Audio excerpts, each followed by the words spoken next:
Olá, olá, olá. Primeiramente, dando boa noite aqui aos nossos alunos, que estão conosco ao vivo na gravação dessa aula na quarta-feira. E um bom dia para você que está na estreia desse vídeo, agora às 8h45 da manhã, no domingo. Estamos aí retomando as nossas aulas gravadas às quartas-feiras, né? A semana passada você viu que foi uma aula ao vivo, você teve a experiência de como é uma aula ao vivo lá na nossa igreja no domingo pela manhã, né, e aí nós temos, então, agora retomar esse ambiente nosso do online, né. Para você poder participar, você pode através dos seus comentários aí embaixo.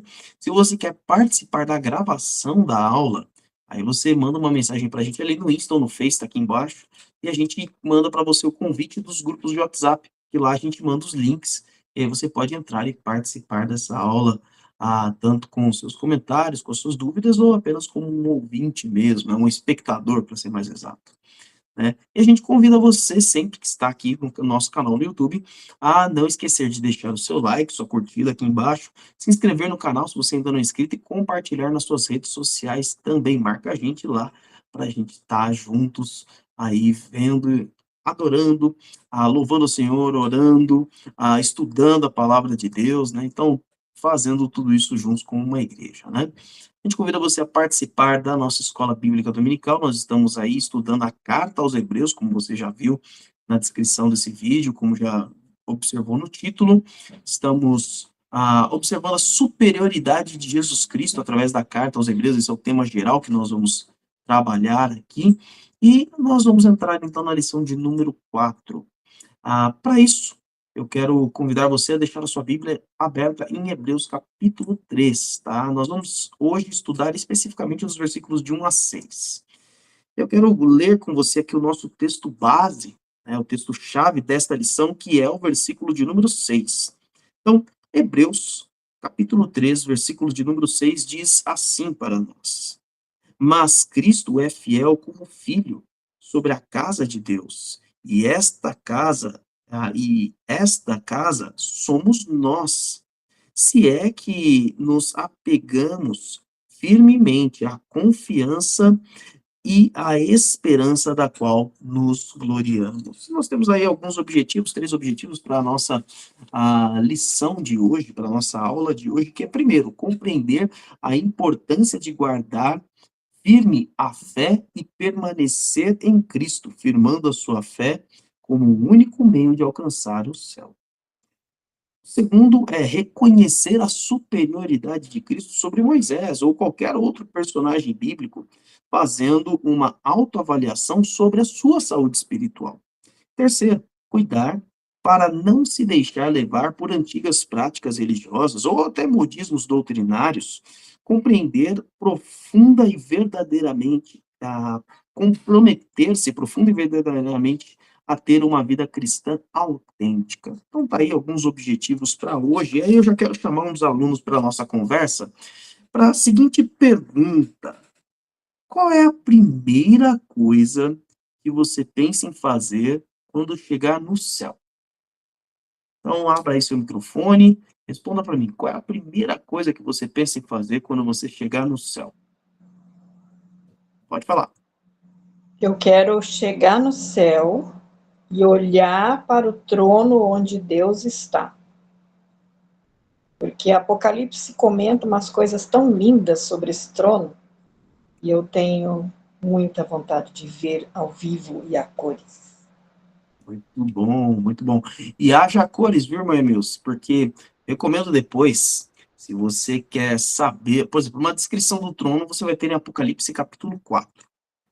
Mas eu recomendo você, se deseja aí conhecer um pouco desta imagem do céu, leia Apocalipse, capítulo de número 21 e o capítulo 22, do versículo 1 ao 5. Então, o 21 você lê inteiro, e o 22, você lê do versículo 1 ao 5, você vai ter uma dimensão do que é este céu que nós estamos falando.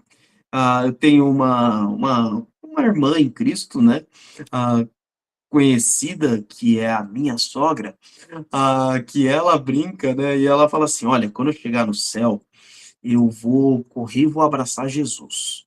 mas depois eu vou correr e vou abraçar Paulo, porque ela é muito fã do apóstolo Paulo, ela gosta muito do apóstolo Paulo, então ela falou que vai fazer isso daí. Se você perguntar para mim sobre... Opa, chegou um chazinho aqui para mim, olha, chá gelado, veio até com rodelinhas de limão. Obrigado, meu amor. Aí, tá vendo? Pensando aqui. Então, você tá vendo aí, depois você vai ver aí, eu vou tomar um chazinho. Você pode me acompanhar. Você que está acompanhando aí pela internet, né? Pode preparar um chá gelado para você, se tiver calor aí. Mas muito bem. O que você, cristiano, vai fazer quando chegar no céu? Bom, eu acho que eu vou ficar em completo silêncio, com os olhos deste tamanho, regalados os olhos, em contemplação, porque de fato, eu realmente recomendo que você leia o capítulo de número 21. Ele descreve as dimensões da cidade celestial, e é um negócio gigantesco, assim, é um negócio que não há proporções na Terra. A maior montanha do sistema solar, não é da Terra, tá? Pensa em todos os planetas do sistema solar. A maior montanha é o Monte Olympus, que fica em Marte. Este monte ele é muito maior que o Everest, por exemplo, a maior montanha aqui do planeta Terra. Ele é bem, bem maior. Mas quando você coloca ele perto das dimensões da cidade celestial da Nova Jerusalém, que o texto descreve, ele é praticamente nada, assim, ele vira uma poeirinha, assim, ele vira um negócio pequenininho. Então, eu vou ficar, de fato, maravilhado e provavelmente um bom tempo em silêncio, olhando o trono está no centro dessa cidade, olhando a Deus, olhando o mar de vidro, que é como um cristal e ao mesmo tempo, ao redor do trono, brilhando como um arco-íris, o rio de água viva que segue do trono e a árvore da vida que está aí às margens deste rio. Então, de fato, é algo que eu vou ficar sem palavras, né? E a gente tem que pensar muito nesse aspecto, porque o texto bíblico vai nos colocar aqui uma afirmação no versículo 6. Se é que nos apegamos firmemente à confiança e à esperança a qual nos gloriamos. E é sobre isso que a gente vai pensar. Deixa eu só fazer um aspecto aqui. Enquanto isso, para a gente entrar no primeiro assunto, irmã Emilson, lê para mim Hebreus capítulo 3, versículo 1. Enquanto isso, eu vou ligar o meu notebook na bateria, porque a bateria está acabando. Hebreus capítulo 3, versículo 1. Por isso, santos irmãos, que participais da vocação celestial, considerai atentamente o apóstolo e sumo sacerdote da nossa confissão, Jesus. Muito bem. Eu não consegui ser tão rápido. Meu irmão Edilson deu muito rápido. E eu não consegui a tempo ligar o notebook na bateria. Mas aí eu vou ter que pedir para vocês esperarem um pouquinho. Senão depois eu não consigo gravar a nossa aula.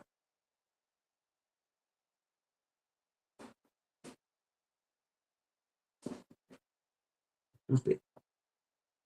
Pronto. Agora sim. Agora sim. Muito bem. Bom, um dos aspectos que a gente tem que ter em mente é responder a seguinte pergunta. Aí você pode colocar nos seus comentários aí. Você tem, então, um sonho, um pensamento do que fazer quando você chegar ao céu. A primeira pergunta é: o que precisa ser feito para que você alcance? Como é possível concretizar esse sonho de chegar ao céu? E não adianta você apenas dizer morrendo, porque morrer não necessariamente te leva para o céu. É algo que você faz antes que te leva para o céu. O morrer aí é a passagem. Então, me diga aí, o que faz possível você conseguir entrar no céu? Abre o teu microfone e compartilha aí comigo, para o aluno que está aqui ao vivo. A única forma de entrar ao céu é pelo Salvador Jesus Cristo. Recebendo-o como seu Salvador, o céu é garantido. Muito bem, muito bem, muito bem. Jesus vai dizer em João capítulo 10, eu sou a porta pela qual as ovelhas devem entrar. Aquele que entrar, passar por mim, aquele que entrar, entrará e sairá e encontrará pastagem. Então, Jesus Cristo é o único caminho. A fé em Cristo é o único caminho de entrada ao céu. E, ao mesmo tempo, Jesus também fala uma outra coisa maravilhosa. Então, ele é a entrada, mas ele também é o caminho. Um versículo muito, muito famoso é João 14,6. Eu sou o caminho, a verdade e a vida. Ninguém vem ao Pai a não ser por mim. E durante a nossa vida, nós vamos já tendo passado pela porta que é Jesus Cristo, nós vamos aí andando por este caminho que é andando com Cristo e já tendo literalmente uma prévia do céu, né? Andando em confiança, e é por isso que o autor vai falar no versículo 6 sobre a confiança, sobre a esperança. E agora, no versículo de número 1, ele vai dizer: olha, você que tomou essa decisão. Então, o versículo que a irmã Emilce leu aqui está: portanto, santos irmãos, participantes do chamado celestial, fixem seus pensamentos em Jesus, apóstolo e sumo sacerdote que confessamos. Uma das coisas que a gente tem que ter em mente é que nós estamos numa jornada rumo ao céu. Nós passamos pela porta da salvação, que é Jesus Cristo. Ou seja, falando de uma maneira bem mais clara, caso você ainda não tenha tomado essa decisão, o que, que é esse passar pela porta, né? Está muito figurado essa informação. Esse passar pela porta é entregar a sua vida a Jesus através de uma oração. Então, você reconhece que Jesus é o seu único e suficiente Salvador, conversando com Deus, declarando, confessando diante do Senhor os seus pecados, se arrependendo dos seus pecados, ah, e depois declarando Jesus como seu único e suficiente Salvador. Isso permite, então, agora que você faça parte do reino de Deus. E você, ao fechar os olhos neste mundo, você estará com Cristo no céu, já experimentará desse novo céu, dessa nova terra. Suposto, né, fechando esse parêntese, uma vez que você toma essa decisão, o autor da carta aos Hebreus, ele vai dizer aqui, portanto, santos irmãos, e aqui uma expressão muito boa, né? Algumas expressões tão boas aqui. Santos irmãos, primeiro, somos irmãos porque em Jesus fomos feitos filhos de Deus. Isso é o que está escrito em João capítulo 11, João capítulo 1, versículos 11 e 12. Então, só pode ser filho de Deus, declarado filho de Deus, aquele que entrega a sua vida a Jesus. E por sermos todos filhos de Deus, somos irmãos. E somos santos. E aí você pode dizer assim, mas, pastor, eu não acerto tudo, não. Eu tenho os meus pecados, eu não sou santo. Eu não sou uma pessoa ruim, né? O pessoal fala isso, né? Eu não sou uma pessoa ruim, mas eu não sou santo. Não, não é você, ele não está chamando você de santo porque você não tem pecado. Ele sabe que você tem. Eu tenho, as pessoas têm, né? A Bíblia declara, todos pecaram. Ele está dizendo santo porque você foi santificado no sangue de Jesus. Jesus tornou você santo, ou seja, separado. A palavra santo é aquele que é separado de algo, e nós, então, somos separados deste mundo e agora pertencemos a Cristo. Bem, ele diz, santos irmãos, participantes do chamado celestial. Então ele já está dizendo, olha, você é irmão em Cristo, você é santificado, então você é salvo. E quem é salvo participa da chamada de Deus, o chamado celestial, tanto o chamado ao céu, então um dia que ele irá te levar, ele virá te buscar, quanto o chamado do céu, ou seja, o chamado do Senhor para cumprir o seu bom propósito, você cumprir o propósito de Deus aqui na terra. Então, é nesses dois sentidos. E ele vai dizer o seguinte: você está andando no caminho, que é o próprio Jesus. Está andando de acordo com as orientações da palavra de Deus. Você está andando e vivendo em santidade, andando como um cristão, que é um pequeno Cristo. Às vezes você vai tropeçar nesse caminho, às vezes você vai se desviar deste caminho.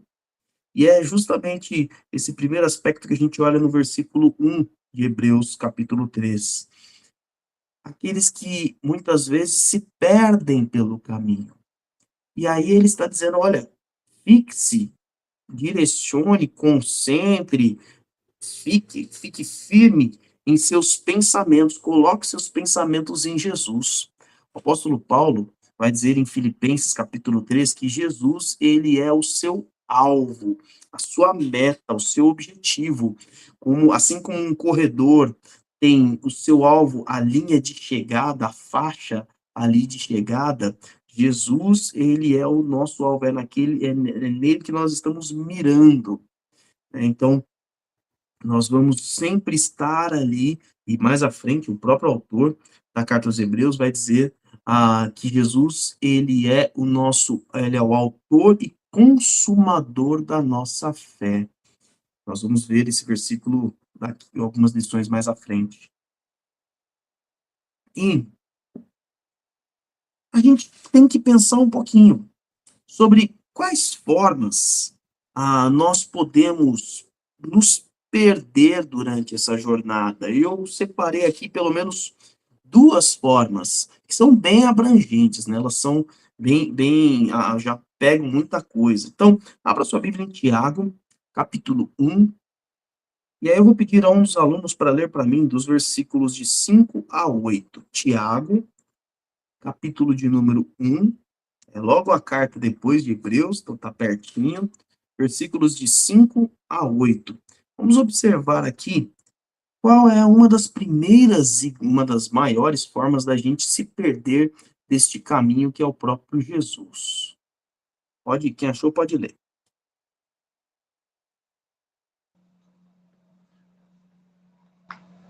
Tiago, capítulo 1, de 5 a 8. Isso. Se, porém, algum de vós necessita de sabedoria, peça a Deus, que a todos dá liberalmente, e nada lhes impropera, e ser-lhe-á concedida. Peça-a, porém, com fé, em nada duvidando, pois o que duvida é semelhante à onda do mar, impelida e agitada pelo vento. Não suponha esse homem que alcançará do Senhor alguma coisa. Homem de ânimo dobre, inconstante em todos os seus caminhos. Uma coisa interessante aqui, Tiago, ao escrever essa carta, ele vai trazer uma série de conselhos de sabedoria, e agora já à luz do Novo Testamento, e ele vai falar sobre justamente isso. Você tem falta de sabedoria? Peça a Deus, mas peça com fé. E agora, Tiago, ele dá o padrão da fé de relacionamento com Deus. Olha, peça sem duvidar, pois aquele que duvida é semelhante à onda do mar, levada e agitada pelo vento. E aí ele começa agora, ele estava usando uma metáfora, ele começa a explicar essa metáfora. Não pense que tal homem, que tal pessoa receberá coisa alguma, porque do Senhor. Por que não? Ele diz: é alguém este que aí que pede duvidando, que pede sem fé, é alguém que tem a mente dividida. A versão que a irmã Emilce leu é um homem dobre, né? Um homem dobrado, que é a mente dividida e é instável em tudo que faz. Primeiro aspecto que nos faz nos perdermos da nossa jornada é termos uma mente dividida, focos diferentes. Recentemente, eu estava assistindo aqui com as meninas, né, o pessoal aqui em casa gosta de assistir programas de culinária, mas esses de desafio culinário, né, tipo um MasterChef, um Chopped, um Top Chef, esses programas de disputa culinária, né, esses reality shows. Ah, e um participante quis fazer muita coisa, né. E ele começou então a fazer ali uma série de coisas diferentes, tentando fazer, a gente fala simultaneamente, mas ninguém faz nada simultaneamente de fato, né. Assim, você pode dar uma pausa rápida em que você está fazendo e fazer outra coisa. Ah, mas tentando fazer aquilo tudo ao mesmo tempo. Resultado, tudo ficou mais ou menos. Porque ele se dividiu para fazer todas as coisas e não conseguiu fazer tudo. Um dos jurados lá, ele tem uma frase famosa que é: "Menos é mais". Então, se você às vezes quer colocar coisa demais no seu prato, na tua receita ou na sua atividade, e você não tem a competência para fazer isso, ou as ferramentas, ou o tempo, e no caso ali dessa competição, o problema mais é o tempo mesmo. O profissional ele tinha a competência para fazer, tinha os equipamentos, tinha os ingredientes, mas não tinha o tempo, né? Ou alguém para lhe auxiliar. Nesse caso também não, ele estava fazendo tudo sozinho. E esse é o problema quando a gente se divide para fazer ou com o objetivo sempre de atingir alguma coisa. Quando você está com a mente dividida, você não atinge nenhum dos 2. Esse é um dos maiores problemas aqui, porque o próprio Jesus ele vai dar uma advertência em relação a servir a 2 senhores ou a 2 deuses. Ele diz: "Você não pode agradar a 2 senhores. Ou você amará a um e odiará o outro, ou odiará um e amará o outro", e aí ele já dá o exemplo: "Você não pode servir a Deus e ao dinheiro". O dinheiro, uma coisa que a Bíblia nos ensina é que o dinheiro não pode ser o seu senhor. O dinheiro, ele é para te servir e servir outras pessoas também. Então, ele não pode ser aquele a quem você devota o tempo ou a vida. A gente tem visto muitas famílias, não é só a vida das pessoas, não, mas a gente tem visto muitas famílias sendo aí destruídas, né? Muitos filhos que vão tendo um péssimo relacionamento com seus pais, porque os pais escolheram viver ali, não, nós vamos aí trabalhar para dar tudo que vocês precisam. E o que realmente a criança precisava era de atenção, era de carinho, de compreensão, de gastar tempo junto, não era dos brinquedos mais caros, não era da melhor escola, não era do melhor bairro, né. Então, a Bíblia ela vai dizer: "Olha, não divida o seu Senhor, não divida a sua fé". E dividir a fé, você pode: "Não, mas eu não acredito em mais ninguém, eu só acredito em Jesus Cristo". A gente tem que entender o que que é fé na Bíblia. Isso é uma coisa que eu quero que, ao longo se puder eu contribuir com a tua vida, a tua fé, teu crescimento espiritual, que seja nesta única coisa enquanto for pastor de Vila Matilde. Fé não é apenas acreditar. Fé na Bíblia, ou acreditar na Bíblia não é: "Sim, eu creio que existe vida em outros planetas". Não é isso. Eu creio que existe Deus. Eu creio que veio Jesus. Não é isso. Isso é uma fé muito simples e com pouca solidez. O próprio Tiago, a carta que nós lemos agora há pouco, no capítulo seguinte, ele vai falar sobre a fé morta. A fé morta é a fé desta pessoa que acredita, acredita que existe, acredita que Deus age, mas não obedece. Fé na Bíblia, por isso que na Bíblia você vai ver fé sendo traduzida como fidelidade. Alguns textos, você vai ver: "O justo viverá pela fé". Em algumas outras versões, ou até mesmo no Antigo Testamento, da onde esse texto é citado, ele vai dizer: "O justo viverá pela sua fidelidade". É a mesma palavra, a Bíblia é. Por quê? Fé é aquele que tem obediência. Então, você crê que Deus existe? Você crê que Deus te ama? Muito bem. Então, obedeça. Não adianta você dizer, eu creio em Deus, mas eu vou viver do mesmo jeito. Eu creio em Jesus Cristo, mas eu vou viver segundo os meus princípios, a minha cultura, as minhas regras. Quando a gente tem a mente dividida, a gente fica tentando agradar a 2 senhores. E olha, você não vai agradar nenhum. Não vai agradar nem a você mesmo, que no fundo, o outro senhor é você mesmo. E não vai agradar a Deus. Deus não reparte e não divide sua glória com ninguém, e nem a obediência. Se você está obedecendo ao seu coração e não obedecendo ao Senhor, então você já não está agradando ao Senhor. Ainda que aos seus olhos e aos olhos da sociedade você pareça não estar fazendo nada de errado. Então, o primeiro grande aspecto é ter a mente dividida. E aí você aplica isso em tudo na sua vida. Então, na sua administração financeira, você vai pensar o que Deus me orienta a fazer com esses recursos ou o que eu quero fazer com esses recursos. E olha, peca quem acha que na Bíblia não tem o direcionamento exato.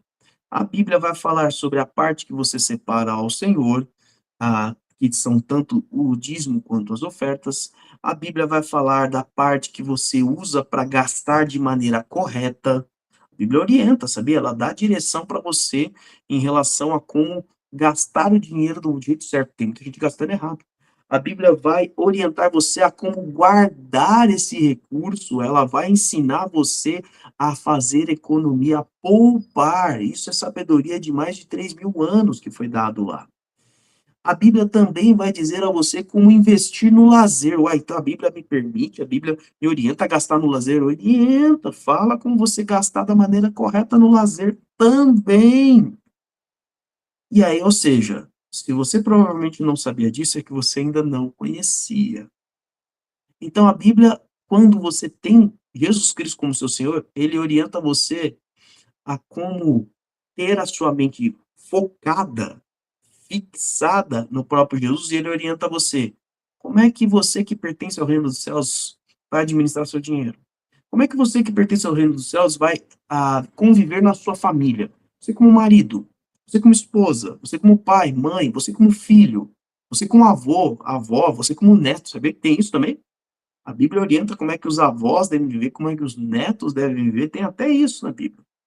Então, quando a gente não tem a mente dividida, quando a gente tem os nossos olhos fixos em Jesus, a gente olha, como a Bíblia está nos colocando aqui, olha para o futuro, olha para o céu, olha por esse desejo de estar com Cristo eternamente, mas ao mesmo tempo ela te ensina a olhar para o presente, como viver cada dia, para que de fato você não fique com a mente dividida, porque eu sei, sou ser humano, sou gente, a gente tem as preocupações do dia a dia, a gente tem os nossos sonhos ainda desta vida.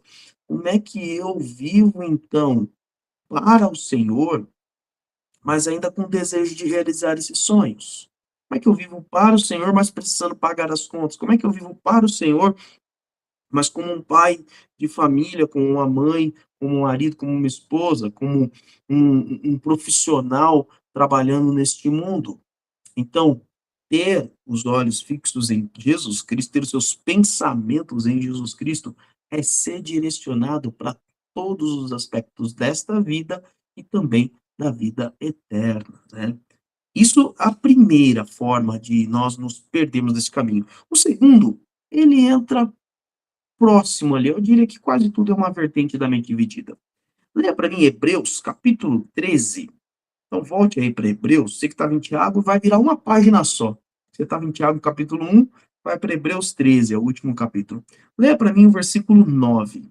Hebreus, capítulo 13, versículo de número 9. Quem achou pode ler. Não vos deixeis envolver por doutrinas várias e estranhas, porquanto o que vale é estar o coração confirmado com graça e não com alimentos, pois nunca tiveram proveito os que com isto se preocuparam. Veja uma coisa interessante. O que que também pode fazer você se desviar deste caminho?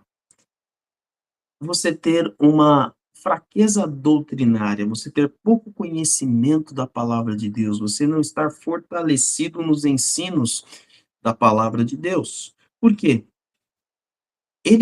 Um dos problemas, haviam dois principais problemas que o público-alvo dessa carta, lembre-se, quem é o público-alvo dessa carta? São cristãos que antes eram judeus e agora eles aceitaram a Jesus Cristo, são judeus cristãos, para ser mais exatos, né, ou hebreus cristãos, aonde eles ainda têm toda a sua cultura judaica fazendo parte de sua vida, e eles têm que aprender a lidar dizendo, tá, o que é da antiga aliança, o que é da nova aliança? O que antes não era necessário, agora passa a ser. Por exemplo, todas as leis morais do Antigo Testamento, elas permanecem. Você não pode, a nova aliança, a lei foi revogada, então eu posso matar. Não, né? Eu posso roubar, eu posso adulterar. Então, essas leis, todas elas permanecem. Jesus, inclusive, aplica muitas delas no famoso Sermão do Monte, mostrando na prática como é que funcionam essas leis. Mas as cerimoniais, todas essas foram revogadas na nova aliança em Cristo Jesus. É isso que o autor está dizendo aqui no versículo 9 do capítulo 13. Ele está dizendo aqui, olha, é bom que o nosso coração seja fortalecido pela graça, e não por alimentos cerimoniais, os quais não têm valor para aqueles que o comem.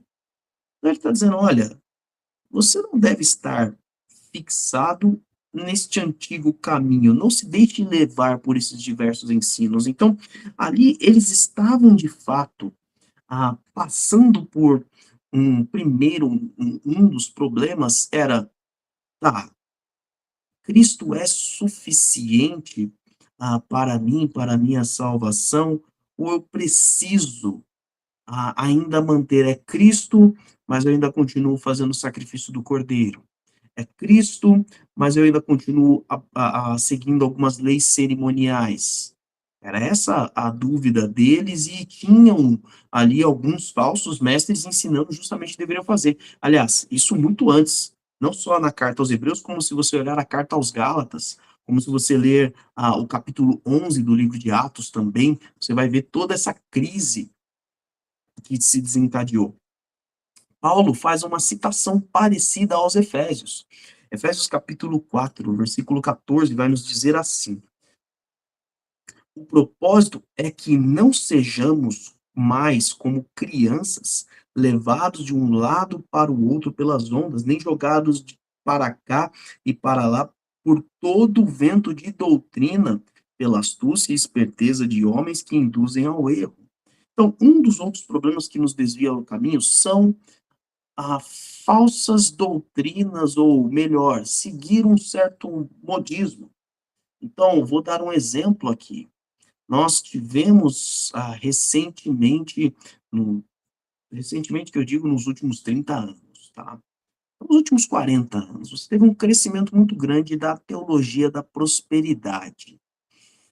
Quando eu estou dizendo recentemente, gente, eu estou sempre olhando um processo histórico de 200, 300, 400, até 1000 anos, tá? Então 40 anos é recente, tá bom? Por mais que eu ainda não tenha 40. Mas nós tivemos uma crescente da teologia da prosperidade, e é o seguinte, o que que diz essa teologia? Que se de fato Deus está com você, ele te abençoa, você cresce, tá? Você prospera. E nós já vimos um problema que pessoas pensavam assim na Bíblia, e o nome destes caras, ou melhor, eles são identificados como os amigos de Jó, em que a Bíblia é categórica no livro de Jó que ele não havia pecado contra o Senhor, mas eles estão dizendo: você perdeu tudo porque você pecou. Você deixou de prosperar porque você está fazendo coisas erradas, não está fazendo o que Deus quer. E a gente sabe muito bem, quando você lê o livro da história, a história deste livro, você sabe que não é isso, que não é isso que está acontecendo. Esse texto, inclusive, está lá posto para quebrar isso. Mas a teologia da prosperidade, ela ficou meio que pelo caminho, tá? Ela hoje não tem mais essa força, principalmente aqui no Brasil, porque viu-se realmente que não era algo que dava resultado. Nos últimos, isso eu estou dizendo nos últimos 10 anos, porém nos últimos 10 anos surgiu uma vertente desta, que tem a ver mais com uma teologia do sucesso, ou o pessoal ainda coloca da prosperidade, espiritual, que é justamente, não necessariamente você tem que estar cheio das posses, mas você, se Deus está com você, você tem sucesso. Mas deixa eu te perguntar, sucesso aos olhos de quem? Porque Cristo teve sucesso. Ele fez exatamente o que Deus disse para ele fazer.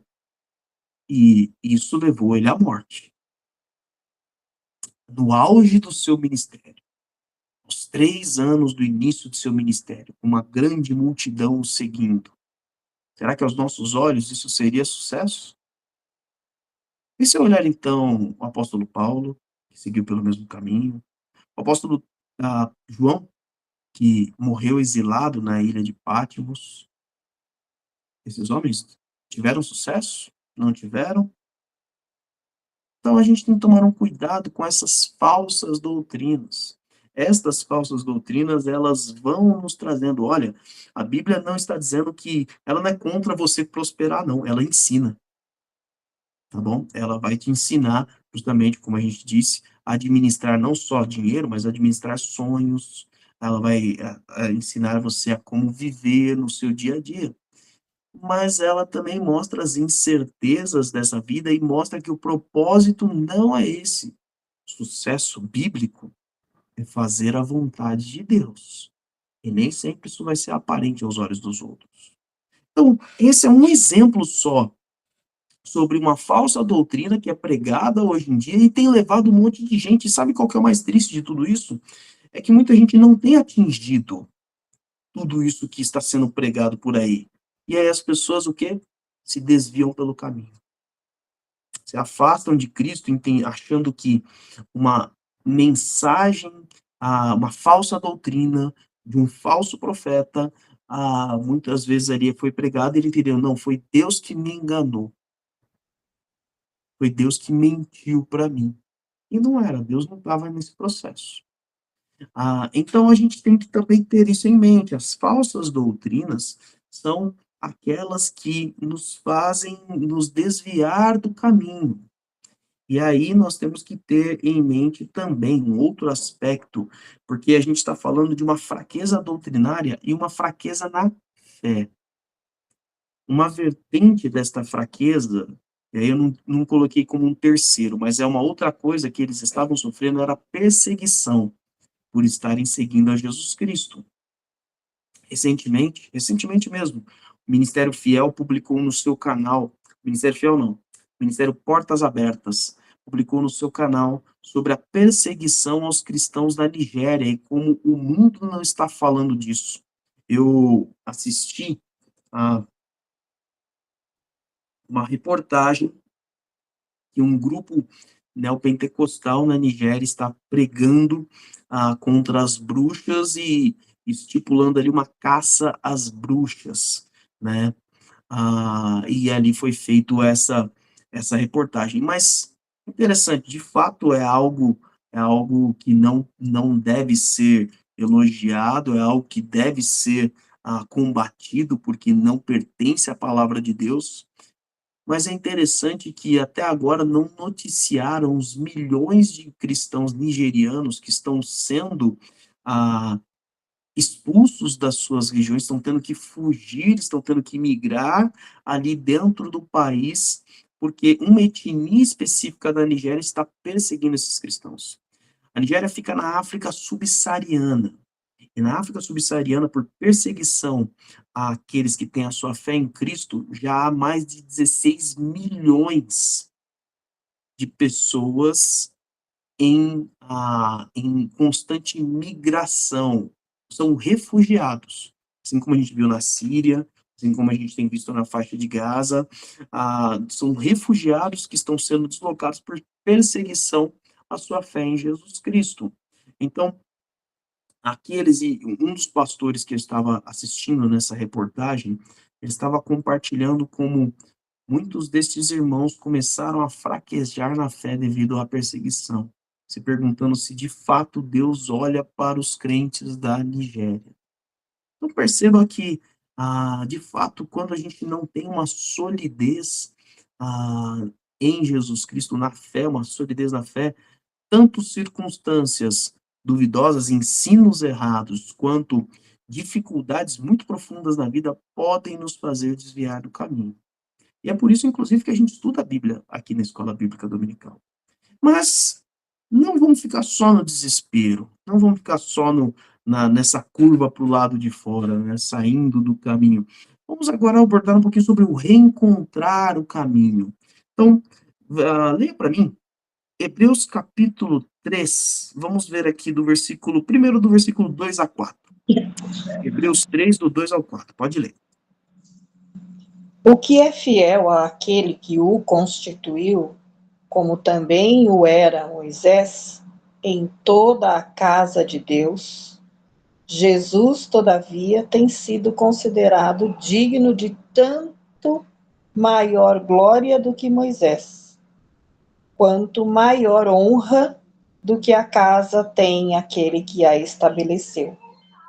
Pois toda a casa é estabelecida por alguém, mas aquele que estabeleceu todas as coisas é Deus. Muito bem. Aqui você tem, lembra que o tema geral da carta aos Hebreus é falar sobre a superioridade de Jesus Cristo como rei, sacerdote e profeta. E ele vai mostrar no início desses capítulos Jesus sendo superior aos anjos, a gente viu nas três últimas lições. Agora ele começa a falar Jesus superior a Moisés, mais à frente ele vai falar como Jesus superior à lei, à própria lei. Por que é importante observar isso daqui? Porque Moisés era a autoridade máxima ao povo hebreu, ao povo judeu, na época, na escrita dessa carta. E não é para menos, porque através de Moisés veio todo o início da revelação de Deus, toda a legislação. Pense o seguinte: toda a lei que era vivida por este povo foi plantada, foi dada por Deus através de Moisés. Então ele realmente era muito importante. Começou a haver algum certo desvio doutrinário, de alguns rabinos, de alguns fariseus ali. O nosso material de pesquisa aqui, ele vai trazer uma informação. Olha, veja que interessante. Segundo a tradição judaica da época, alguns chegaram ao extremo de dizer que a alma de Moisés valia mais do que a alma de todos os judeus reunidos. Então, para você entender o que era um desvio doutrinário, o que era uma péssima, uma falsa interpretação das escrituras ali, e você tem agora o autor da carta dizendo: olha, não é Jesus mais Moisés, é só Jesus. Não é Moisés está no mesmo patamar de Jesus, é só Jesus. Não é Jesus está um pouquinho melhor e Moisés um pouquinho pior. Um pouquinho para baixo, assim, não, é só Jesus. E aqui a gente vai traçando alguns paralelos, quer ver? Uma coisa interessante aqui. Então, Moisés. Moisés foi um colaborador temporário do projeto de Deus para redimir o seu povo. Então, ele traz a libertação da escravidão, traz essa redenção usada por Deus, mas algo temporário, porque eles foram libertos no corpo, mas não no espírito. Jesus. Jesus é o coparticipante eterno de Deus no projeto de redimir o seu povo. Jesus, Filho de Deus, o próprio Deus, é enviado pelo Pai para trazer a redenção eterna. Então, Moisés redimiu o povo temporariamente, libertou da escravidão. Jesus trouxe a libertação eterna do seu povo, e um povo, inclusive, que não era só da descendência de Abraão.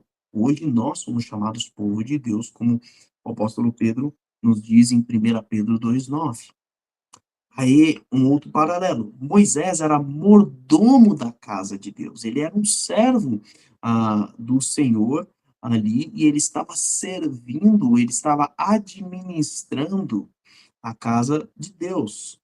Jesus é o filho, ele é o herdeiro legítimo, ele é o dono da casa de Deus. Então, de fato, a gente coloca de novo uma outra diferença em superioridade. Terceiro aqui, tá bom? Moisés era anunciador da revelação que ia chegar. Lembra o versículo 2, o versículo 1 de Hebreus? Hebreus 1, capítulo 1? Há muito tempo, no passado, Deus falou por meio dos profetas, começando ali a partir de Moisés, né, este primeiro registrado como profeta ao povo de Israel, especificamente, né? Então, ele é o anunciador da revelação que iria chegar. Bem, aí você tem ele colocado dessa forma, mas o versículo 2 fala: porém, agora ele nos falou como pelo Filho, a quem constituiu o herdeiro de todas as coisas. Então, se Moisés era o anunciador, Jesus é a própria revelação, ele é o próprio anúncio. É ele que, de fato, vai trazer a expressão exata do ser do próprio Deus, como é dito, então, em Hebreus capítulo 1, versículo 3, né? Então, aqui você tem esse paralelo. E agora a gente começa a observar a, como era a vida de Israel e a vida dos hebreus também, fazendo esse mesmo paralelo. Lendo aqui os demais versículos, a irmã Emílio leu até o versículo 4, a gente vê o versículo 5 e 6 que nos diz: Moisés foi fiel como servo em toda a casa de Deus, dando testemunho do que haveria de ser dito no futuro. Mas Cristo é fiel como filho sobre a casa de Deus, e esta casa somos nós. E se é que nós nos, se é que nos apeguemos firmemente à confiança e à esperança da qual nos gloriamos. E aí você tem agora esse paralelo também entre a nação de Israel no Antigo Testamento e os crentes da carta aos Hebreus. Então perceba, os crentes, o povo de Israel era o povo que estava escravizado no Egito. Os hebreus desta carta, eles estavam escravizados pela lei, pelo judaísmo. Israel, eles deixaram o Egito e ficaram cheios de esperança ali no deserto. Os hebreus, a quem é destinada esta carta, eles deixaram o judaísmo e eles foram alcançados por Cristo com grande zelo e entusiasmo, né? Com grande cuidado, com grande obediência e com grande felicidade, que eles, enfim, encontraram o Messias. Os israelitas do Antigo Testamento, eles vacilaram na fé diante das dificuldades da jornada, do deserto. Os hebreus, aqui, da carta aos hebreus, eles vacilaram na fé por causa das perseguições e do apego às antigas tradições. Os israelitas, eles tentaram voltar para o Egito, ou pelo menos desejaram voltar para o Egito. E os hebreus, da carta aos hebreus, eles tentaram voltar ao judaísmo. Por último, os israelitas pereceram no deserto por causa da incredulidade. E os hebreus, eles iriam fracassar na fé se eles insistissem na lei, tendo uma incredulidade na fé em Jesus Cristo, na suficiência de Cristo. Todo esse paralelo, para a gente entender como muitas vezes a gente volta no caminho. E agora a gente fala de uma história que aconteceu 3.500 anos atrás, uma história que aconteceu há 2.000 anos atrás, e agora a gente tem que refletir um pouco, porque o segundo pensamento nosso aqui é sobre o reencontrar o caminho. Então, nós que já pertencemos a Cristo, você que já entregou, assim como os irmãos que receberam a carta, estes hebreus que estão escritos aqui na carta aos hebreus, eles já haviam entregue sua vida a Jesus Cristo. Mas a gente pensar aqui, como muitas vezes a gente também se perde do nosso caminho, tentando colocar coisas a mais para compensar a nossa jornada com Cristo. Então, ter a obediência, não, eu obedeço para me garantir. Jesus nunca ensinou isso. Jesus ensina, você obedece por amor. Você obedece porque é amado. Um dos apóstolos, João, vai dizer: nós o amamos porque ele nos amou primeiro. Eu obedeço porque eu sou amado. Eu obedeço porque é a minha demonstração de amor. Não para eu ganhar nada, porque eu já ganhei tudo. O apóstolo Paulo ele é muito categórico. Em Efésios capítulo 1, versículo 13, pode ser que você não saiba disso não, mas entenda muito bem isso. Bendito seja o Deus e Pai de nosso Senhor Jesus Cristo, que nos abençoou com todas as bênçãos espirituais nas regiões celestiais em Cristo Jesus. Querido, você não tem que fazer nada para alcançar a bênção do Senhor. Ele já te abençoou. O problema é que muitas vezes você não conhece muitas dessas bênçãos. E o problema é que muitas vezes, pela falta de obediência, é que de fato você não vai conhecer mesmo estas bênçãos. Você já foi abençoado muitas vezes com uma família, muitas vezes com um lar, mas por não obedecer ao Senhor, não conhece a bênção do casamento, não conhece a bênção da paternidade. Você pode ser que já faça parte de uma igreja, mas por não obedecer ao Senhor, não conhece a bênção da comunhão. Tem um livro maravilhoso do Larry Crabb, que ele coloca o lugar mais seguro da terra, esse é o título do livro. E aí, contando um pouquinho, né, ele vai dizer, o lugar mais seguro da terra é na comunhão do povo de Deus.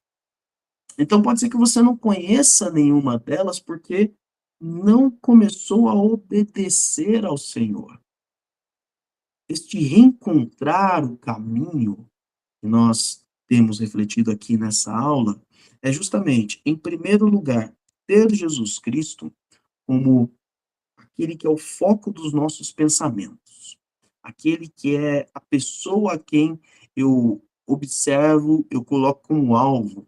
Sabe quando você vai fazer uma dieta, ou quando você quer atingir algum, passar numa prova, e você fixa a, o teu objetivo na porta do armário, na porta da geladeira, seja lá onde for, meu objetivo é esse aqui. Jesus Cristo tem que ser justamente aquele a quem nós direcionamos os nossos pensamentos e observamos o seu caminho para nós imitarmos ele. Por isso que ele está dizendo aqui, olha, primeiro de tudo, por mais que muitas pessoas sejam construtores na tua vida. Então, Deus colocou, quem sabe, um pastor, Deus colocou uma família, Deus colocou algumas pessoas que ensinam de maneira muito sábia, professores, treinadores, pessoas que estão edificando a tua vida. Deus colocou uma igreja inteira para edificar a tua vida. Porém, nenhum deles, de fato, é o edificador. O versículo 5 que a gente leu aqui, ele vai nos dizer, ou versículo 5 não, versículo 4, pois toda casa é construída por alguém, mas o edificador de tudo é Deus. E agora o texto ele vai dizer de uma maneira bem clara, esta casa somos nós, é o versículo 6 que a gente leu como texto base. Esta casa somos nós. Ou seja, o dono da casa, o seu dono é Jesus Cristo. O dono da igreja é Cristo. Por isso que a Bíblia diz: você é templo, você é morada do Espírito Santo, você pertence a Cristo. E ainda ele vai nos colocar aqui dizendo: quem está de fato construindo a tua vida, quem está de fato te edificando, é Deus em Cristo Jesus. Então, Só quando a gente tem Cristo como alvo da nossa vida, só quando a gente permite que Deus construa a nossa vida através da fé, através do amor, através da obediência a Ele em tudo, é que de fato nós vamos nos fortalecendo, a gente vai cada vez menos se desviando do caminho, cada vez menos experimentando algo que nós vamos viver para sempre no céu. Por isso que ele termina o versículo 6 e aí nós estamos então agora encerrando nossa lição, por isso que ele termina o versículo 6 dizendo: se é, veja esse se aí, ó, você vai entender que Jesus Cristo é o edificador, o construtor da tua vida, é o edificador da tua casa, se é que nos apeguemos firmemente à confiança e à esperança. De novo, gente, na Bíblia, você se apegar à fé, você se apegar à confiança e à esperança é andar nessa direção. Andar é tá bom, Deus disse para eu viver dessa forma, então eu vou viver dessa forma. Deus disse para eu amar, eu vou amar. Deus disse para me submeter, eu vou me submeter. Deus disse para eu abandonar esta situação, eu vou abandonar. Deus disse para mudar esse comportamento, eu vou mudar. Deus disse para eu ir para lá, eu vou para lá. Então, é de fato você se apegar, é viver de acordo com aquilo que você crê. E a estes que se apegam, começam a perceber como Deus está construindo a tua vida, como Deus está edificando a tua vida. A Bíblia nos coloca aqui, aliás, o título dessa nossa lição colocou Jesus, o grande Salvador. Uma lição que você tem que estar fixado na sua cabeça, uma frase, algumas poucas palavras que tem que estar fixadas na sua mente. Só Jesus. Só Jesus.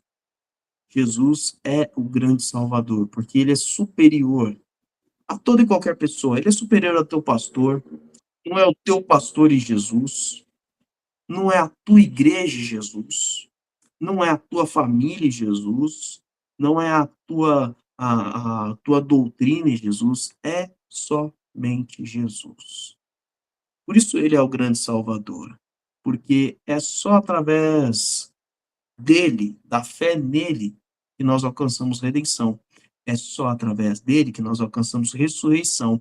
É só através dele que nós alcançamos reedificação, reconstrução. E ó, lá na igreja a gente está fazendo reforma. Jesus não faz reforma, não. Jesus reconstrói. Ele não aproveita nada do velho, não. Ele faz tudo novo, né? Então, tenha isso em mente. Jesus, ele é superior a tudo e a todos, porque ele é o nosso grande Salvador. Amém? Muito bom estar conosco, estar com vocês nesta noite, os alunos e professores que estão conosco, com você nesta manhã, ou com você em qualquer outro dia e horário da semana também. Retomamos aqui, então, as nossas lives de quarta-feira e as lives transmitidas, gravadas, né? Nós temos aí o pastor Salovi, hoje você vê ele aparecendo menos, porque o pastor Salovi, ele tá fazendo ali o trabalho na igreja de um outro jeito, tá pintando ali a parte interna da igreja, ele tá aqui no final. Dá um oi aí, pastor. Não, vai ter que abrir o microfone, pastor. Eu acabei de terminar de pintar, lavei todas as coisas, estou aguardando o vidraceiro terminar o serviço para ir embora. Então, Deus abençoou muito. Estava conversando com o pastor Cristiano, que são coisas que eu pedi nesta manhã, já que eu venho fazendo tratamento dos braços e dos ombros, pedi ao Senhor que trabalhasse nisso e me permitisse trabalhar. E ele não só permitiu trabalhar, como realizar tudo que havia sido planejado e um pouco mais. Então eu louvo a Deus, porque hoje, mais uma vez, pude experimentar a graça do Senhor, capacitando para poder fazer a obra dele, né? Então isso é bênção do Senhor na nossa vida. Amém. Então, você que está aí nos acompanhando, esteja orando pela nossa reforma, esteja participando aí. Estamos com grandes desafios, né? Estamos correndo para ver se Deus nos permite inaugurar ainda em 2024. É o nosso desejo, nosso objetivo, e aí, se for da vontade de Deus, será feito ainda neste mês, tá? Aos nossos alunos que estiveram conosco aí, obrigado pela presença. Agradecimento especial aqui à irmã Emilce, que esteve aí participando conosco com a leitura do texto, né? Então, obrigado a todos, Deus abençoe, uma boa semana a vocês. Eu que agradeço, boa noite a todos.